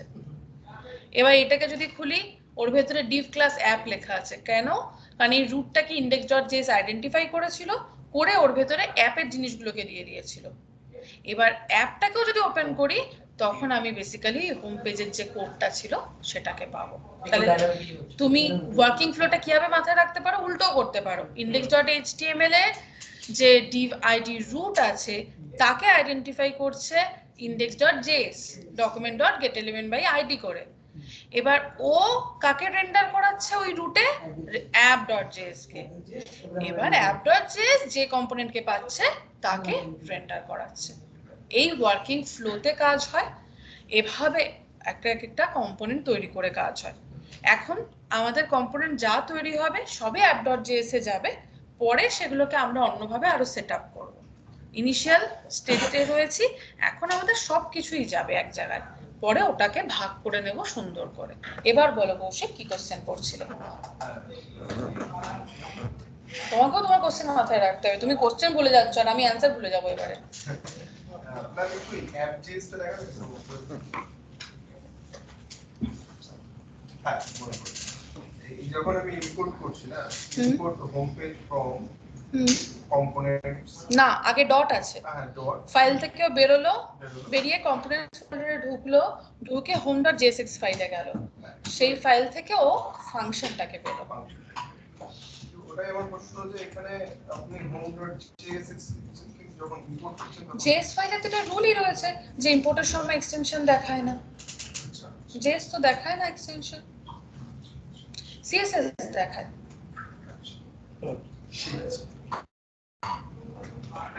তাহলে তোমরা তোমাদের মতো একটা কম্পোনেন্ট বানাও, তারপর কাজ করো। আমি একদিকে app.js টাকে ওপেন রাখছি, আর একদিকে ওপেন রাখছি আমার হোমটাকে। रिटर्न किया div के अंदर में, तो हम फ्रेगमेंट में पेज कर सकते हैं ना, फ्रेगमेंट कर ले। तो फ्रैगमेंट आप पढ़ के रखे हो तो उसके लिए तो बाकी को पता नहीं है ना, मुझे तो सिखाना पड़ेगा सबको ही, मुझे तो सोचना है सबके लिए ना। मैंने এখানে কি ক্লাস নেম বলে লিখতে হয়, ক্লাস না, জেএসএক্স ক্লাস নেম বোঝে, সিএসএস এর গল্পে পরে আসবো। হ্যাঁ, আগে এই জায়গাটাকে সেটআপ করব, তারপর আসবো অবভিয়াসলি ইউআই তে। HTML এর যে রুটটা আছে, রুটটাকে index.js আইডেন্টিফাই করছে, ওই যে document.getElementById করছে, করে ব্রাউজারে কি দেখা যাবে সেইটার একটা রুট তৈরি করছে। এবার ওই রুটটাতে app.js কেও বলছে দেখাতে, এবার app.js এর কাছে যে যাকে পাচ্ছে তাকেও দেখিয়ে দিচ্ছে।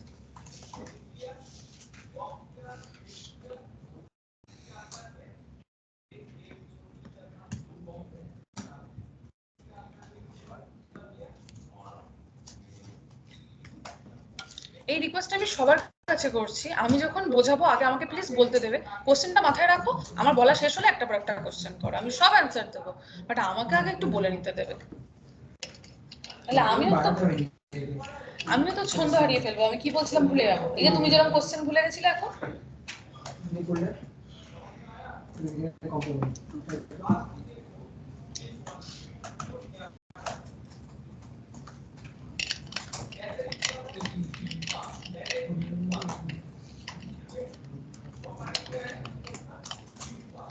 আমি home.js টাকে লিংক করছি কোথায়? এই তো এক্সপোর্ট করেছি, এটাকে ইম্পোর্ট করেছি।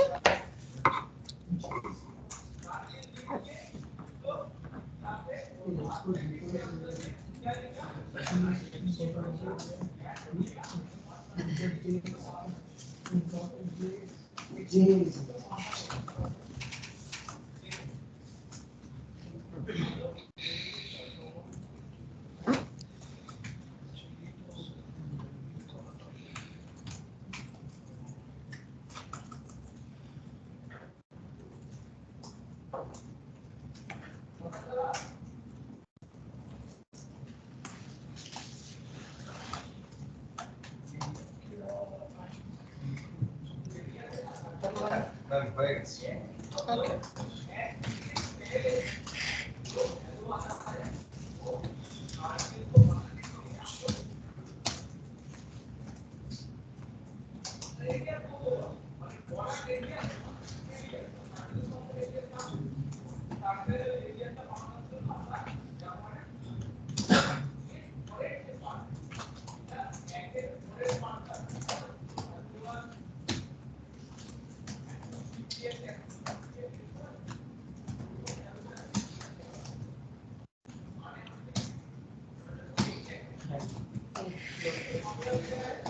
मैम वो जो एलिमेंट्स हम देख रहे हैं कंसोल पे तो वही डायनामिकली अपलोड हो रहा है। एलिमेंट्स में तो डोम स्ट्रक्चर आता है, आपको तो डोम स्ट्रक्चर ही दिख रहा है, मतलब उसी को वो डायनामिकली HTML को अपलोड कर रहा है जब हम कंसोल पे देख रहे हैं। वो ही अपलोड हो रहा है, वही चीज है जो आप ब्राउजर में देख रहे हो। That one is DOM. হলো শুভজিতের হয়নি?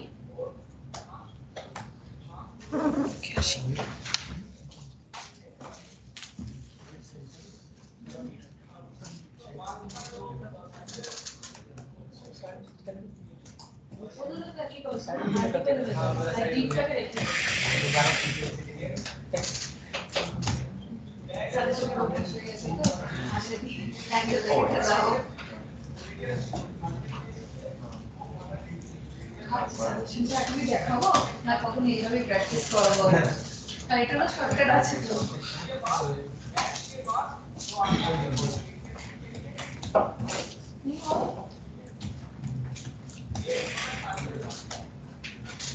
আগে কম্পোনেন্ট বানাবে তারপরে নারে এর খাবে অ্যাপ না তোমার ফাংশন নেম হোম পেজ তোমার ফাংশনকে তুমি পাঠাচ্ছ ম্যাম বলো যে হোমটা লিখছি তারপর আমি স্ল্যাশ হোম করতে পারি নাকি আমাকে ওই যেটা ওয়েব এই স্ল্যাশ যেটা আপনি বলেছিলেন যে এইভাবে ওয়েব করা যায় বা আমি স্ল্যাশ হোম স্ল্যাশ দিলে এটা হচ্ছে সেলফ ক্লোজিং, এটা হচ্ছে আলাদা মানে এই রকম প্রশ্ন করতে হবে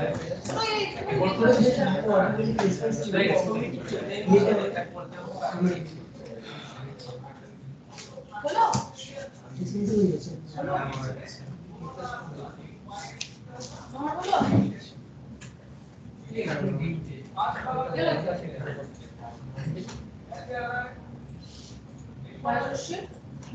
লিখতে হবে তো, এটাকে ডিলিট করো, কমেন্ট তো করতে পারো,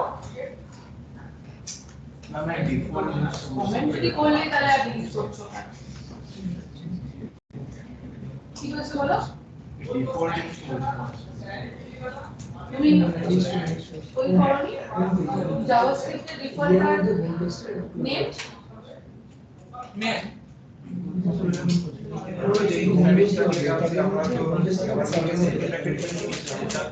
ওটা নেম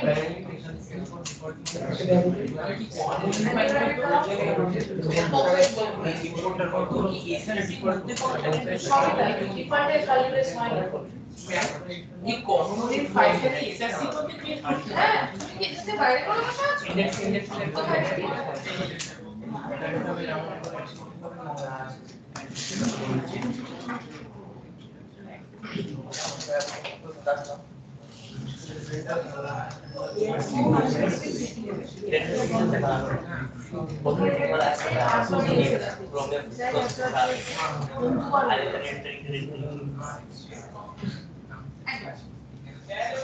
বলো কি প্রবলেম ইম্পোর্ট এক্সপোর্ট ভুলে গেছো এবার দেখাই তাহলে নেম ইম্পোর্ট সবার একটা করে এসছে তো, তাহলে বলি একটু বলবো কন্টিনিউ করো শুধু। ওকে ইম্পোর্ট এক্সপোর্টের একটু বলে আমি বলতে পারি চান্স পেলে। ইম্পোর্ট এক্সপোর্টের জাভাস্ক্রিপ্টের যে কনসেপ্ট এখানেও সেম কনসেপ্ট, জাভাস্ক্রিপ্টেও বলা ছিল যে যদি মডিউলের ক্ষেত্রে কোনো একটা ইম্পর্টেন্ট জিনিস থাকে তাহলে সেটাকে ডিফল্ট হিসেবে পাঠাও, আর বাকি যা কিছু থাকবে ডিফল্ট একজনই হয়, বাই ডিফল্ট নেচার সবারই একটাই কিছু হয়, বাকি যা কিছু হয় তাদেরকে বলে নেমড। এক্ষেত্রে নেমড বলবো। তো আমার যদি বাই এনি চান্স কোনো ফাইলে একটার বেশি ফাংশন থাকে তাহলে মেন যে কোনো একজন হবে ডিফল্ট, বাকিরা হবে নেমড। ইম্পোর্ট করব এক্সপোর্ট করব যখন, তখনও নেমড এক্সপোর্ট করব, ইম্পোর্ট করব যখন, তখন আমরা নেমড ইম্পোর্ট করেই কাজ করব। নেমডের ক্ষেত্রে ওই কার্লি ব্রেসটা ব্যবহার হয়, ডিফল্টের ক্ষেত্রে হয় না। তোমাকে ডিফারেন্সটা মাথায় রাখতে হবে। প্রথম কথা হচ্ছে দেখে আইডেন্টিফাই করা যায় কোনটা ডিফল্ট কোনটা নেমড। ডিফল্ট ওয়ার্ড থাকে প্রথম কথা, আর ইম্পোর্ট হওয়ার সময় কোনো রকম কার্লি ব্রেস থাকে না। নেমডের ক্ষেত্রে এক্সপোর্ট করার সময় কার্লি ব্রেস থাকে, ইম্পোর্ট করার সময়ও কার্লি ব্রেস থাকে, করে দেখাবো আমি এখন। আরেকটা ডিফারেন্স থাকে, নেমডের নাম তুমি কোনো জায়গায় কোনো রকম ভাবে পাল্টাতে পারবে না, কিন্তু ডিফল্টের ক্ষেত্রে নাম চেঞ্জ করা যায়। এটা ডিফল্ট ছিল, তো আমি এখানে হোম পেজের জায়গায় হোম পি লিখছি ইম্পোর্ট করার সময়, আমি কিন্তু সেই নামটা দিয়েও কাজটাকে অ্যাচিভ করতে পারবো, কারণ ওটা ডিফল্ট আছে। ডিফল্ট রিনেমিং হয়, নেমডে রিনেমিং হয় না। এটা জাভাস্ক্রিপ্টেও সত্যি, জাভাস্ক্রিপ্টে সত্যি বলে রিঅ্যাক্টেও সত্যি। রিনেমিং করে নিতে হবে। তো রিনেমিং অটোমেটিক কি করে হবে? তুমি যদি এখন তোমার নাম পাল্টাতে চাও, অটোমেটিক্যালি সব জায়গায় পাল্টে যাবে, নাকি তোমাকে এপিট করতে হবে, কাগজে দিতে হবে, তারপর হবে? কোনো কিছুর ক্ষেত্রে অটোমেটিক হচ্ছে না। ডিফল্টের ক্ষেত্রে সেটা করা যায় চাইলে পরে, নেমডে সেটা করাই যায় না, এরর দেয়। কি অটোমেটিক রেসপন্সিভ হয়ে যাচ্ছে? না না, ওটা তো app.css থেকে কাজ করছে বলে। নেমডের ক্ষেত্রে তো এস দিয়ে করতে হবে। না, এখানে অ্যাস ফেজ লাগবে না, এখানে লাগবে না। না না, যখন আমরা এক্সপোর্ট করি না একটা নেম ডিরেক্টলি হবে। আমি করি একটা নেমড করি, এক্সপোর্টের লাইনটা লাস্টে থাকাই ভালো। আরেকটা বানাই, এখানে ফাংশন বানাচ্ছি আমি, হোম টু নাম দিলাম ধরো, একইভাবেই থাকুক, রিটার্ন থাকুক। সেখানটার ক্ষেত্রে আমি ডিভটাকে রেখেই কাজ করতে চাইবো। ডিভের ভেতরে আমি এক্ষেত্রে h3 দিয়ে লিখলাম হোম টু, ঠিক আছে? তাহলে এটাকেও তো এক্সপোর্ট করতে হবে, যতক্ষণ না পাঠাবো ততক্ষণ তো রিসিভ হবে না। একটা ফাইলে একটাই ডিফল্ট, ডিফল্ট কাজ তো যে কোনো একটাই হয়, মাল্টিপল হতে পারে না। তাহলে সেটাকে আমাকে কি করতে হবে, সেটাকে যখন এক্সপোর্ট করব, তখন এক্সপোর্ট কোনো অ্যাজ লাগে না, তুমি কার্লি ব্রেস হিসেবে করতে পারো, কার্লি ব্রেসে হোম টু পাঠাতে পারো, ওটা এক্সপোর্ট হয়ে গেছে। এবার এখানে ইম্পোর্ট করব, তাহলে সেক্ষেত্রেও ডিসপ্লে করে দিই হোম টু, একদম গায়ে গায়ে হয়ে যাচ্ছে। আমি একটা এইচআর লাইন দিয়ে দিচ্ছি সেলফ ক্লোজ করে, তাহলে তুমি হোম টুটাও দেখতে পাবে। এরকম নেমড আরো থাকতে পারে, যেরকম হোম টু আছে, এরকম তোমার কাছে একটা হোম থ্রিও থাকতে পারে, নেমড অনেক হতে পারে। সেক্ষেত্রে তোমাকে তাহলে হোম থ্রিটাকেও পাঠাতে হবে, এরকম কমা দিয়ে দেয়। ডিফল্ট একটাই হবে, নর্মাল লাইফেও ডিফল্ট তো একটাই হয়, সেম কনসেপ্ট। তো রিঅ্যাক্ট সেখানে আলাদা কি? আমাদের নর্মাল লাইফে যা ঘটনা এখানেও তাই ঘটনা। তোমার যদি তাকে ইউজ করতে হয় তুমি ইউজ করো, করতে চাইলে করো না। এই এবার এইটার ক্ষেত্রে কি নাম পাল্টানো যায়? এটাকে আমি পাল্টালাম, এটাকে আমি শুধু হোম করলাম, সেক্ষেত্রে প্রপারলি আসে না। এই যে বলেই দিল এরর, এটা পাচ্ছে না ও খুঁজে। যেহেতু ওটা ডিফল্ট ছিল তাই আমি চাইলেও নাম চেঞ্জ করতে পেরেছি, কিন্তু নেমডের ক্ষেত্রে সেটা পসিবল নয়। তো তুমি দেখেও তো তফাৎ বুঝতে পারছো। ডিফল্ট প্রথম কথা যে কোনো একজনই হবে, সেকেন্ড কথা এক্সপোর্ট করার সময় ডিফল্ট ওয়ার্ডটা থাকবে, আর সেখানে কোনো কার্লি ব্রেস থাকবে না। নেমডের ক্ষেত্রে কোনো নেমড বলে ওয়ার্ড থাকে না এক্সপোর্ট করার সময়, কার্লি ব্রেস থাকে, মাল্টিপল চাইলে হতে পারে। ইম্পোর্ট করছি যখন, তখন ডিফল্টে কোনো রকম কোনো ব্র্যাকেট থাকে না, নেমডের ক্ষেত্রে কার্লি ব্রেস থাকে। লাস্ট পয়েন্ট, যদি আমি ডিফল্ট নিয়ে কাজ করি, আমি চাইলে নাম চেঞ্জ করতে পারি, যেটাকে ইম্পোর্ট করছি তাকে, তখন নাম চেঞ্জ করতে পারি, কিন্তু নেমডে আমি কোনোভাবেই নাম চেঞ্জ করতে পারবো না। প্লিজ পয়েন্টগুলো বাড়িতে গিয়ে রেকর্ড শুনে আরেকবার নোট ডাউন করে রাখো।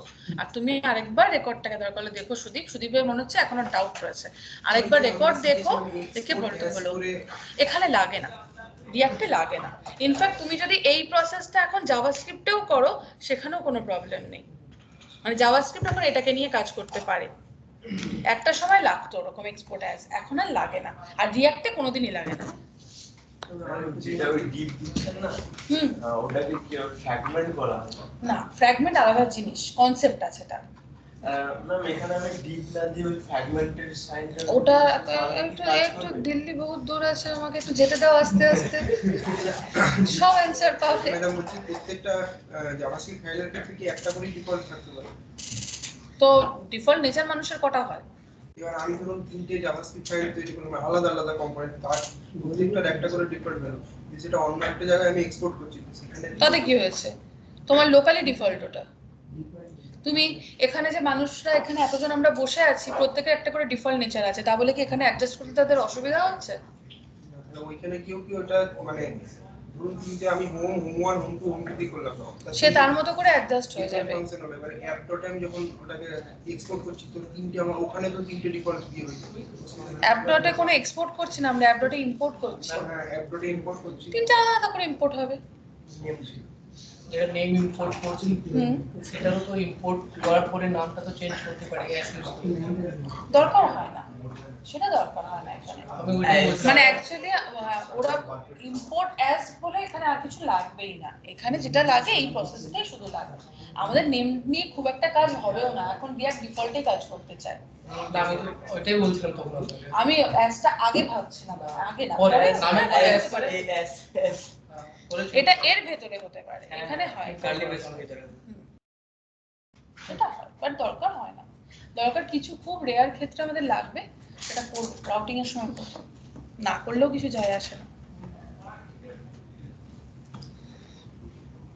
আরেকটা ফাইল বানাবো সুদীপ, চিন্তা করো না, তখনই তুমি দেখে নিও।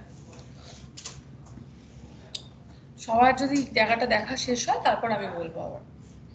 একটু শর্টকাটটা দেখাবো তো, এত থোড়ি লিখে লিখে কাজ করব, টাইম কোথায় আমার কাছে। কিন্তু লিখতে পারতে হবে। আমার কাছে কোনো কারণবশত স্নিপেট কাজ নাও করতে পারে, তখন আমাকে নিজেকে লিখতে হবে।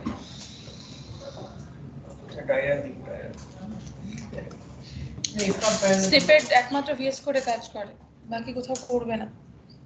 ইন্টারভিউ এর জন্য যখন তুমি প্রিপারেশন নেবে তোমাকে নিজে লিখেই করতে হবে।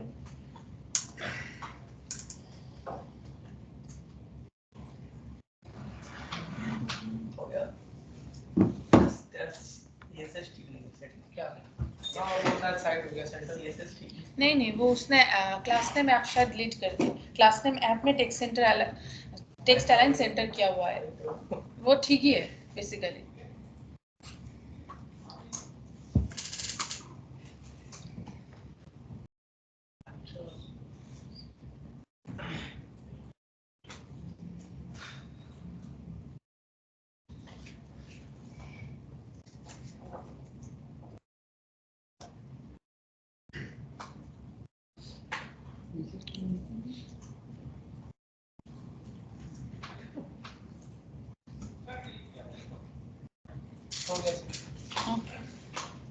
বাকিতে সুন্দরলাল কিছুটা ট্রাই করে দেখছি, হয়ে গেলে বলো। मैम यहाँ भी जैसे जेएस में हम ये नहीं दे रहे हैं सेमीकोलन, इसमें भी हम जेएसएक्स में भी नहीं देंगे तो चलेगा नहीं? जेएसएक्स पार्ट कौन सा है बोलो तो? ये जो रिटर्न वाला पार्ट में है, एचटीएमएल में थोड़ी ना सेमीकोलन होते हैं। नहीं, बाकी तो ऊपर में रिटर्न के आगे पीछे जो भी देख लो वो सारे जेएस है। से नहीं होगा, नीचे में तो नहीं दिया होगा। ম্যান্ডেটরি নেই है জাভাস্ক্রিপ্ট के लिए, এরও দেখাচ্ছে ভুল করেছো তাই জন্য।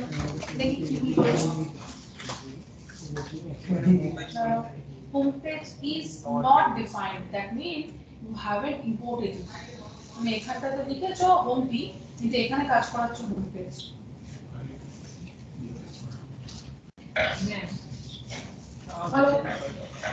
আবার কি করলে? नाम चेंज करने का कारण नाम चेंज करने का कारण नहीं, बस सीख लो। কি বললাম একটু আগে মনে नाम পড়লো? चेंज करने का ফাংশন कारण নেম ক্যাপচার করা হবে। ऐसे करके तो होता है यस यस स्पोर्ट्स स्पोर्ट्स हो जाएगा।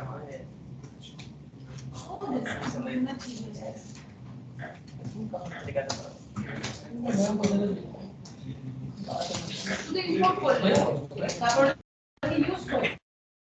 मैं आता कैसे गिर जाता लाइन मार देगा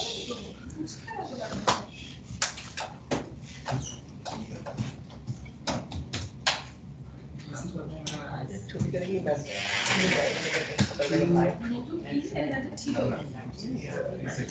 ग्यारह बजे नहीं कॉलम पाएंगे 11:05 से मैं हो गया तो आपका कुछ नहीं करवाएंगे शॉर्ट करवाइए पता ही नहीं पड़ता नाम नहीं देंगे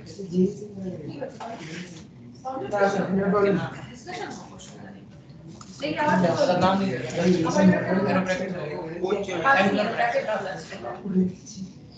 दाढ़ी हो जाते हैं ब्रैकेट है मेरे ब्रैकेट कौन सा पीस कौन सा एक्स पढ़ा नहीं तो वो नोट करेंगे वो समझ देखो मैम बताइए सबल पे इंपोर्ट एक्सपोर्ट होता है सही है हर फाइल में इंपोर्ट एक्सपोर्ट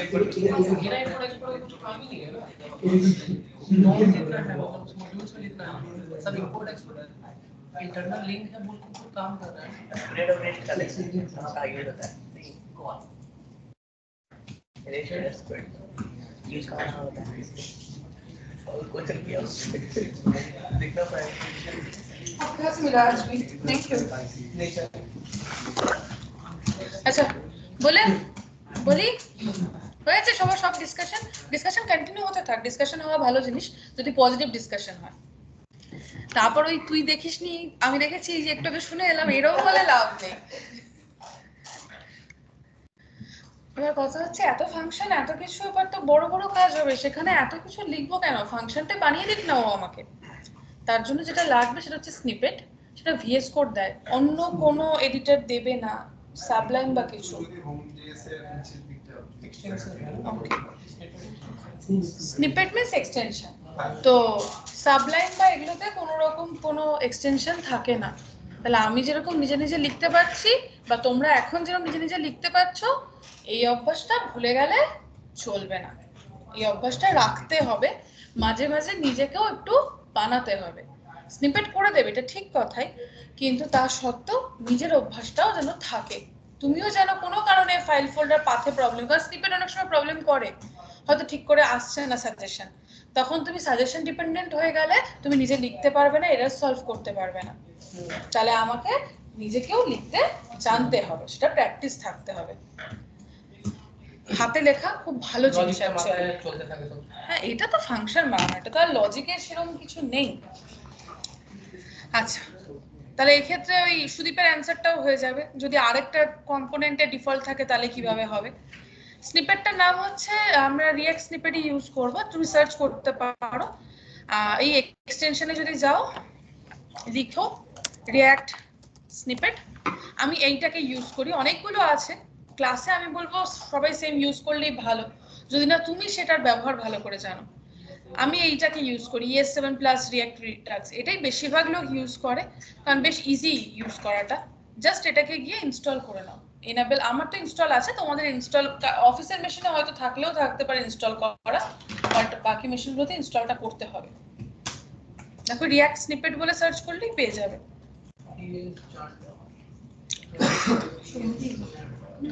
হ্যাঁ হ্যাঁ নিশ্চয়ই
मेरा आप कुछ इंस्टॉल हो गया, अब कुछ इंस्टॉल तो कुछ नहीं इंस्टॉल हाँ ठीक, अनइंस्टॉल है तो ठीक है। खुद से इंस्टॉल हो गया, लेकिन कैसे का इंस्टॉल একটু আস্তে। तो ऐसे ম্যাম এটা কাজ করছি কিনা বুঝতে পারছি না, মানে কি ইনফরমেশন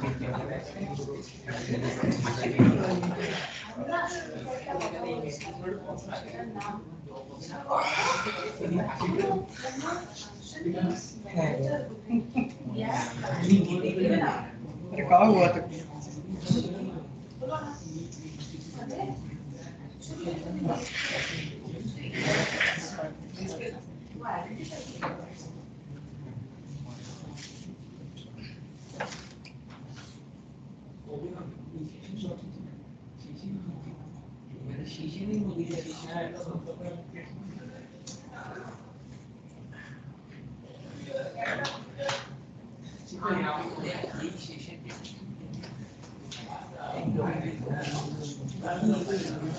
আর এখনই সেশন নিয়ে পড়ে গেল।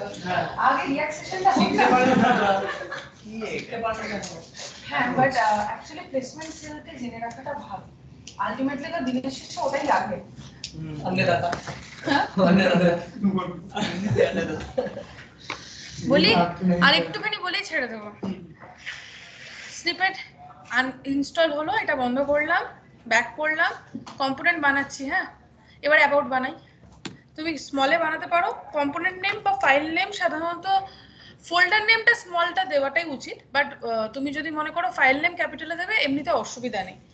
আমি স্মল দিচ্ছি, ইচ্ছাকৃত দিচ্ছি, তোমাদের কিছু দেখানোর আছে সেজন্য। আমি about.jsx বানালাম। আমার যদি এখানটায় নেম ফাংশন দরকার হয় আমি লিখে রাখি, যদি নেমড দরকার হয় আমি প্রেস করব rfce, আর আমার যদি অ্যারো ফাংশন দরকার হয় তাহলে প্রেস করব rafce। আমি দেখাই, rfce লিখেছি, সাজেশন আসছে, এন্টার দেব, ফাংশন বডি রেডি। এইটা এখন আর দরকার হয় না, এটা কোনো কাজে লাগে না। এটা যেহেতু এক্সটেনশনটা আপগ্রেড হয়নি তার ফলে এটা দেখাচ্ছে, এটা থাকলেও অসুবিধা নেই, না থাকলেও কোনো অসুবিধা নেই। সেম ভাবে rafce-টা দিয়ে রিঅ্যাক্ট অ্যারো ফাংশন কম্পোনেন্ট রেসপেক্টে আসছে, এক্সপোর্ট হচ্ছে, সেখান থেকে ফাংশন বানিয়ে দিয়েছে। কিন্তু যেহেতু ও ফাইল নেমের উপর ডিপেন্ড করে বানাচ্ছে আর ফাইল নেমটা স্মল লেটার, তাই ফাংশন নেমটাকেও স্মলে দিয়েছে। এন্ড রিঅ্যাক্টে স্মলে দিলে কাজ হবে না। এই মাত্র সেই দুটো এরর আমি দেখে এলাম এই জায়গাটা। তাহলে তুমি যদি ফাইল নেম ক্যাপিটালে দাও তাহলে ও ক্যাপিটাল বানিয়ে দেবে, আর যদি স্মলে দাও তাহলে প্লিজ নিজে এখানটাতে যাবে, গিয়ে চেঞ্জটা করে এটাকে ক্যাপিটাল করে দেবে দায়িত্ব সহকারে, কারণ ওটা যদি ক্যাপিটাল না হয় রিঅ্যাক্ট কাজ করবে না। এটা ফাইল তৈরি হয়েছে, এবার তাহলে কি ইম্পোর্ট করাতেও হেল্প আছে? হ্যাঁ অবশ্যই আছে। যাব, লিখবো আমার ফাংশন নেমটা, সাজেশন এসে গেছে, এন্টার দিলাম, ওই দেখো উপরে ইম্পোর্টটাও হয়ে গেছে।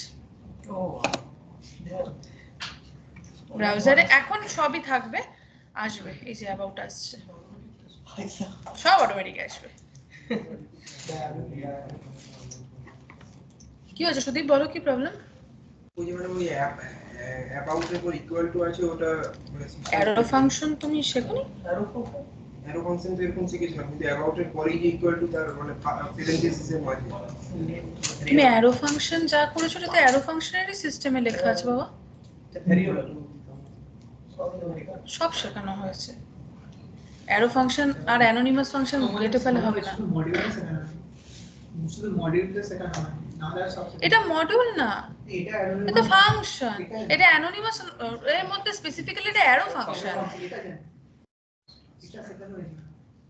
জাভাস্ক্রিপ্ট ভুলে গেলে হবে না, আর শর্টকাটটা উপরে লেখা আছে।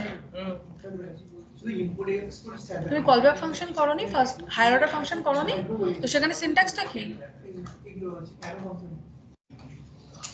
জাভাস্ক্রিপ্টটা হয়ে গেল, এই কদিনেই তুলে রেখে দিয়েছো? কলব্যাক ছাড়া আমার কোনো কাজ হবে না, কিন্তু আমার সব কাজে আরো ফাংশন লাগবে। প্লিজ উইকেন্ডে বসে রিভিশন করো, নাহলে কিচ্ছু বুঝবে না। সবে ফাংশনের শুরু হলো, করো করো করে নাও, একটা কম্পোনেন্ট বানিয়ে নাও স্নিপেট দিয়ে। আমি এটা পাশে লিখে দিই, এটা ফার্স্ট টাইম বলে লিখে দিলাম।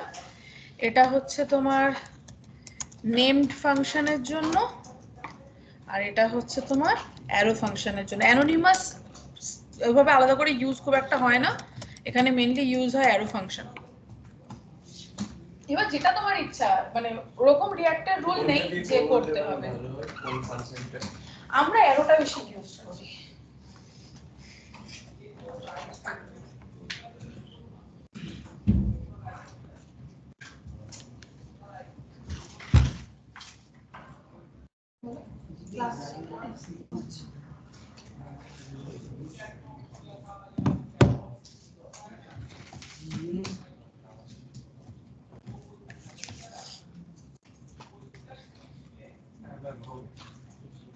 ঠিক আছে, আজকে এত অবধি থাকবে। বাড়িতে এবার নিজের মতো করে যত ইচ্ছা কম্পোনেন্ট বানাও। আমি এরপর ফার্দার JSX কিভাবে হয় বা ডেটা বাইন্ডিং কিভাবে কাজ করে ওগুলো একটা একটা করে আসবো। শুরুতে চাপ নেই, চাপ তো এরপরে আসবে।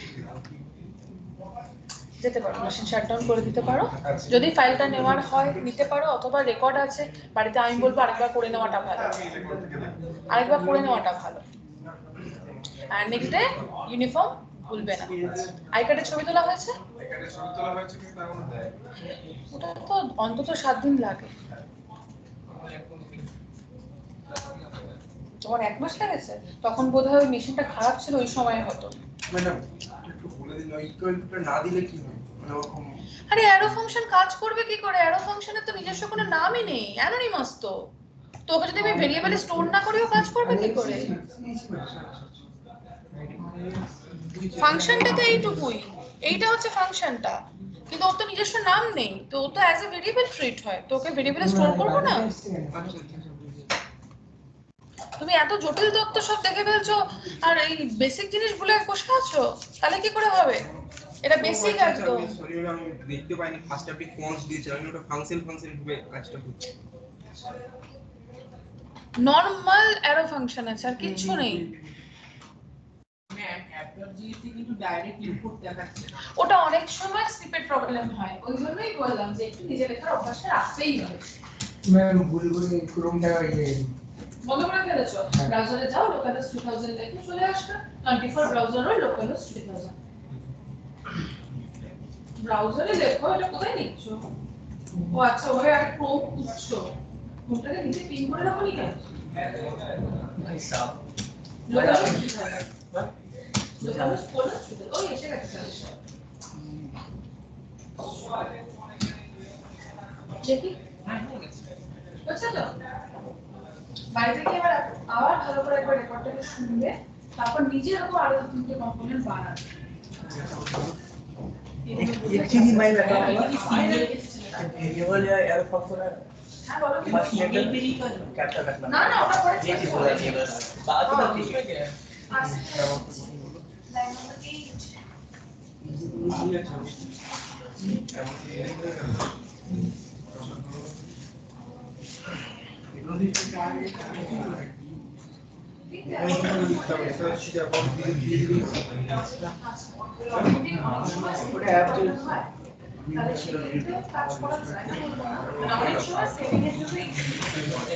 ये भाई तेरी बजा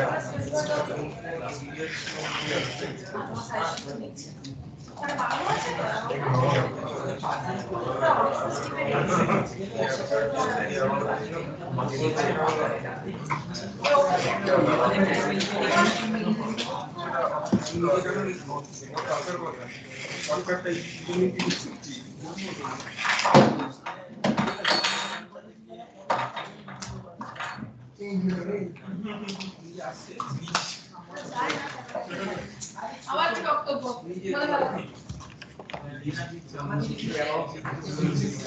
আবার কি বলছে সেটা এটাই তখন থেকে বলে যাচ্ছে যে স্নিপেট অনেক সময় প্রবলেম করে।